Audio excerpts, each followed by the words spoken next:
Bonjour à toutes et à tous et bienvenue sur Bumpy Bricks. Aujourd'hui, le quad de Lloyd, le set 30539 de la gamme Ninjago, vague 18, qui se passe donc sur une île. Il est recommandé pour les âges 6 et plus, il est sorti en 2021 au prix de 4€, donc 3,99€, et il contient 43 pièces. Pour l'unique figurine du set, nous avons Lloyd, le ninja vert. Il a des cheveux blonds avec un bandana vert juste en dessous. On peut voir qu'il a aussi des peintures tribales sur la tête, avec une expression qui est très énervée. Je ne sais pas qui l'a mis en colère comme ça. Sur son torse, on peut voir des détails, notamment des petites feuilles, des ceintures, une sorte de kimono, qui continue sur les jambes, donc des très beaux imprimés. Ses couleurs donc sont le vert normal standard Lego et ainsi que le vert sombre. Il a comme accessoire une machette dorée et on peut voir que donc les imprimés continuent sur son dos et il a aussi une double tête voilà, qui est un peu plus neutre, un peu plus pensive. Voici sous vos yeux l'unique construction du set, il s'agit du quad de Lloyd. On peut voir qu'il a des couleurs vert sable ainsi que vert foncé, un petit pare-choc juste là, un petit guidon, quelques touches dorées notamment pour les machettes dorées et pour la tête de dragon qui est iconique de la gamme Ninjago pour tenir notamment les katanas, etc. On peut voir qu'il y a un petit drapeau ici qui est juste clipsé à l'arrière du véhicule.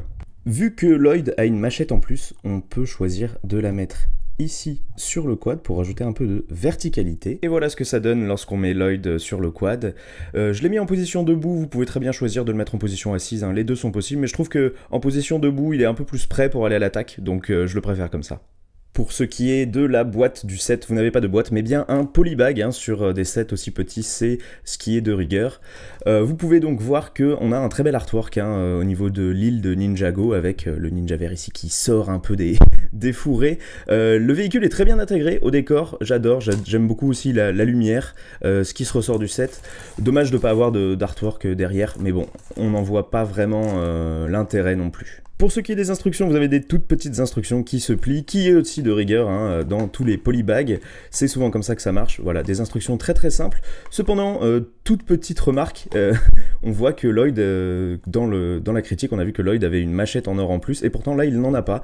Donc voilà, juste tout petit détail, ils n'ont pas inclus de machette en or, et vu qu'il n'y a pas le nombre de pièces que l'on a, impossible de vérifier si c'est la rigueur dans tous les sets comme ça. Voilà ce qui conclut notre critique de ce set. Je trouve que c'est un très bon set. Hein. Pour 4€, vous avez un petit véhicule et une très belle figurine, ainsi que de très beaux accessoires. Donc pour moi, franchement, ça vaut le coup. Ce set-là, vous pouvez le trouver entre 2 et 3€ jusqu'à 9€ à peu près sur des sites de revente. J'ai eu le mien pour 2,50€, donc vous voyez que c'est assez facile à obtenir. J'espère que vous avez aimé cette vidéo, n'hésitez pas à la liker si c'est le cas. Dites-moi si vous avez acheté ce set quand il est sorti en 2021. Et je vous revois très bientôt pour une nouvelle critique. Et pendant ce temps-là, n'arrêtez pas de construire.